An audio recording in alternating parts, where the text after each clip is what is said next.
In 2020, I did a little top something games of that year, and I planned on doing it again in 2021.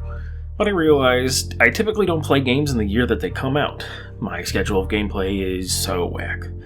Anyway, the point is I'm not doing the top 10 games of 2021. I'm doing this video on games that I played in 2021 that I wanted to talk about. But I don't want to do a full video on for whatever reason. Maybe? Who knows what the future will hold. But with all that out of the way, let's talk about some games I played in 2021. Top of the list is Remnant from the Ashes. I feel like no one really talked about this game that much. I mean, I watched that Iron Pineapple video on it, but that's pretty much all that I saw. If you don't know, this is a third-person shooter Souls-like. Dark Souls with guns. Doesn't sound like the most innovative game, but I don't know many others that do exactly this. Also, this one works pretty well. I played through this whole game by myself, which is for sure not the best way to do it, but it's still what happened. Okay, so I really enjoyed this game. I think it's very good. For the most part, I had a great time playing this. However, it does have some flaws.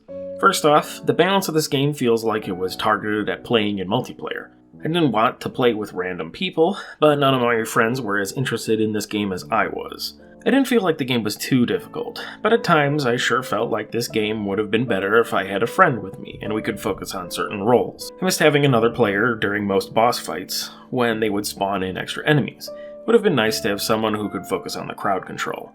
The next point was the story. I felt like it started strong, with an interesting setup and world, but it felt like it didn't do much with that. I know there's another game made involving this universe, so maybe that is a missing piece of it. I just didn't feel compelled by the story to see more of it. Just wanted to play more game and see new fights and weapons. And the last point is both a positive and a negative. The game has a randomized world, and after a point in the game you can rerun areas to see parts of it that you didn't see the first run through of the game. This is cool, because it means if you play it start to finish, you will most likely not see the exact things that I saw. But this is also annoying when you know there are weapons and armors in the parts that you missed. See, I was trying for one specific weapon, but the area and event that you could get it never spawned for me. I rerolled the area it's in around 15 times and never saw it. This could be fixed if there was some way to influence what generation of a zone you would get, maybe like spend a boss drop and pick the world you want, something. And lastly, I just really want to complain about one specific boss in the DLC, for the Jackal. This boss sucks, and it was the least fun I had all game. The arena is tiny. The boss can break open holes in the ground to make it even worse.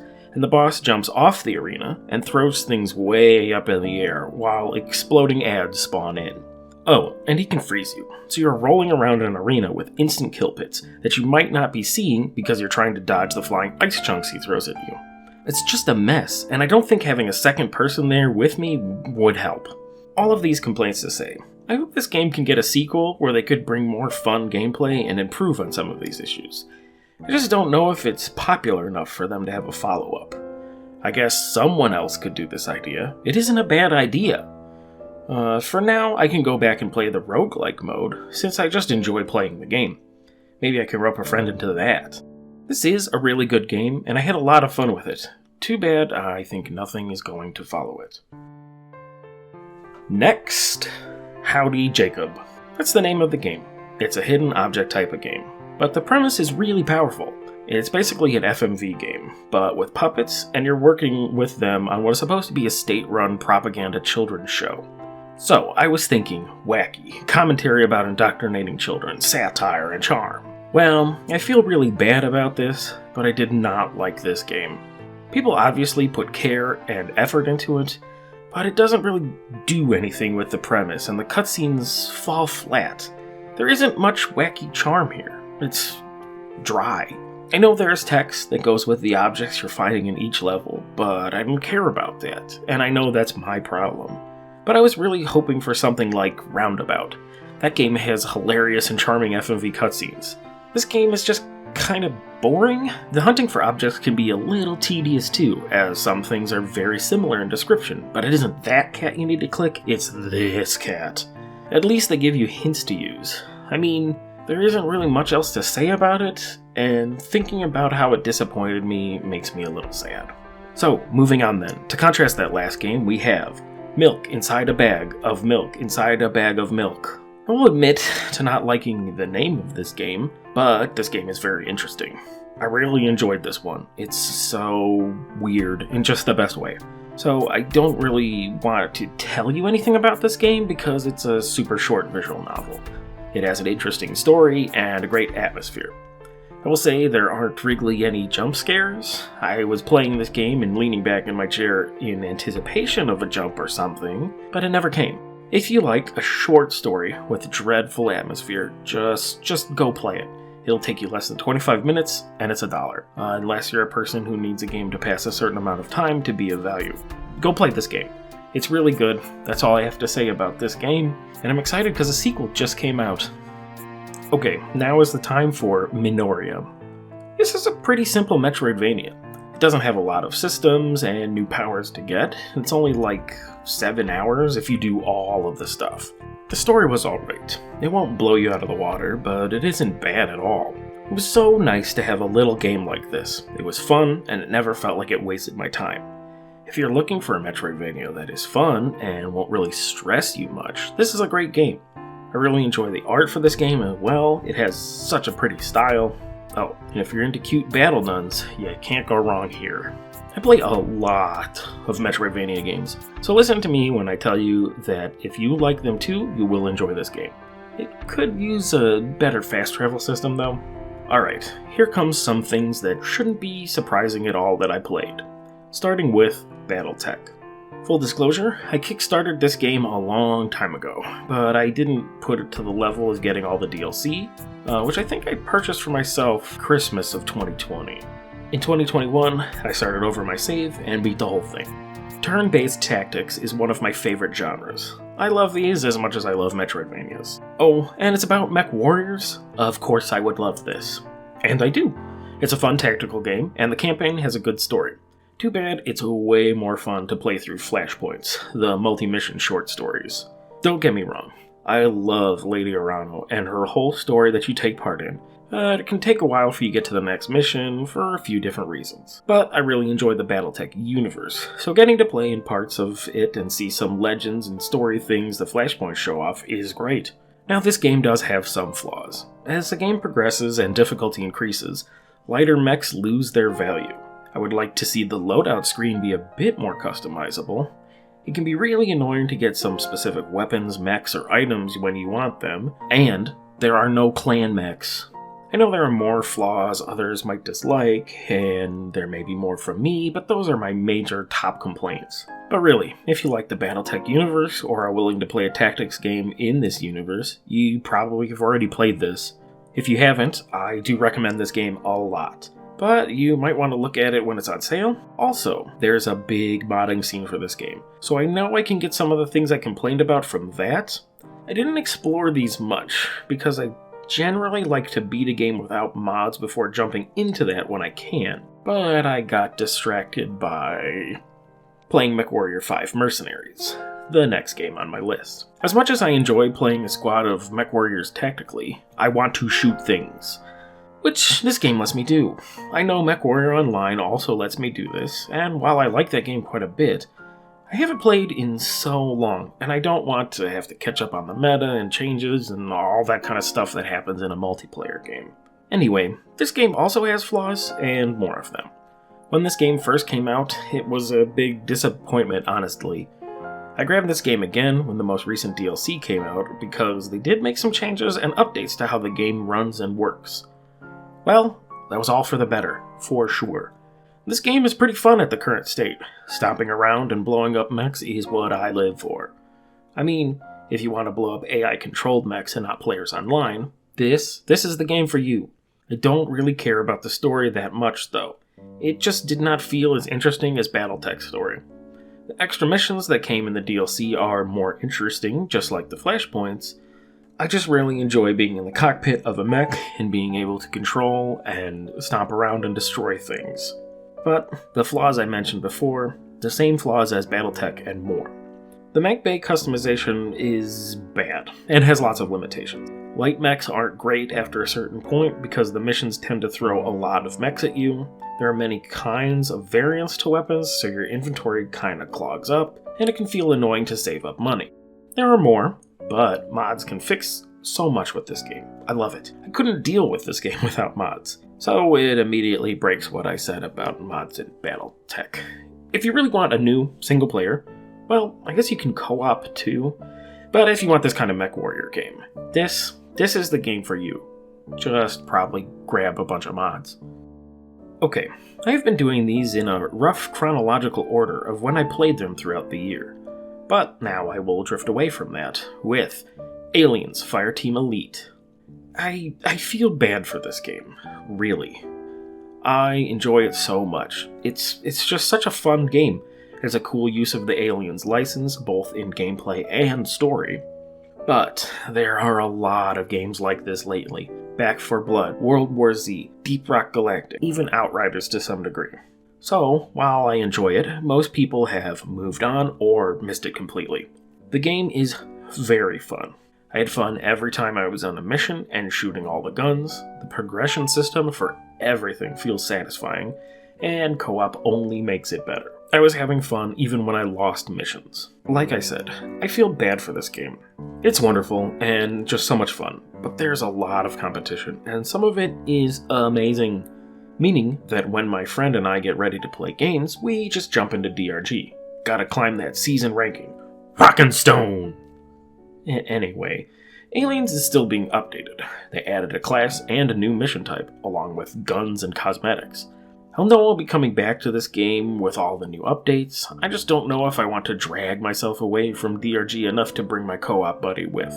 Maybe once we play all the update content DRG has to throw at us? Okay, next game.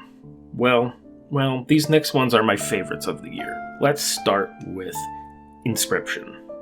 So, I don't really want to say anything about this game. It's so much better with you knowing as little as possible.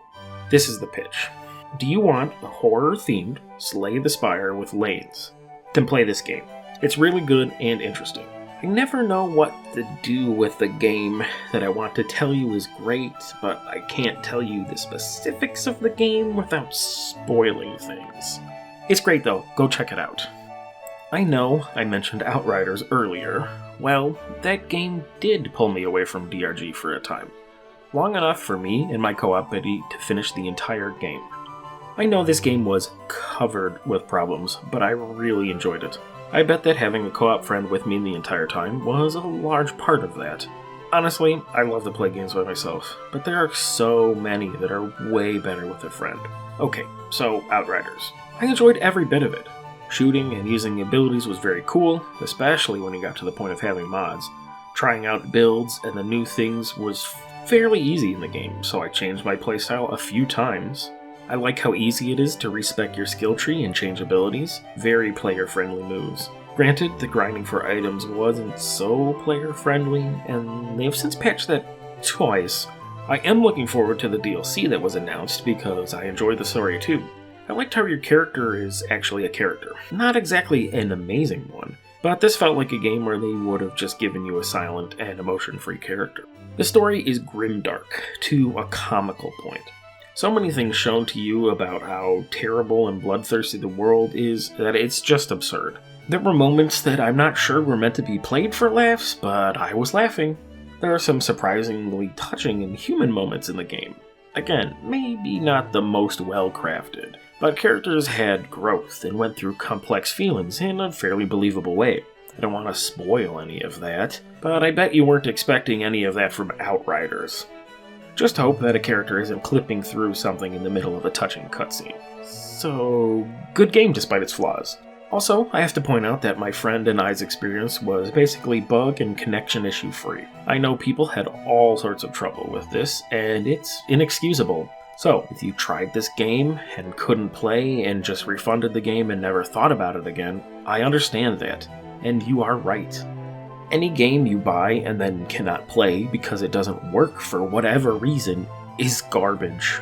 And I don't fault anyone for hating the game and giving up on it. It is easy to see why people would do that. But I found it to be the perfect mix of jank and goodness that makes a really wonderful experience. But again, the game worked the entire time for me. Outriders probably would have been my favorite game this year if it wasn't for this very last one, Vigil, The Longest Night. I've had this game for a while, but finally got around to playing it towards the end of 2021. This game is very good. It feels like they took design elements from a few different similar games, Hollow Knight, Salt and Sanctuary, and by extension Dark Souls, but it takes those parts and mixes them together very well. Maybe not some of the more difficult platforming, that wasn't so great, but luckily there isn't a lot of it. This game is also very grimdark. The world is horrible, and it's hard to imagine people living in it, like, at all. But there must be some way for them to do it. Okay, the story seems neat, but I didn't actually pay that much attention to it, which is weird for me. Because when a game has a story, I typically follow it closely, as long as I'm having fun.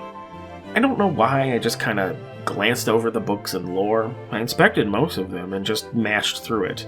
I was just playing it like an old Metroidvania, just pressing through areas and exploring because it was fun. Well, there was one character I liked and paid attention to, Hilda. She seems pretty cool.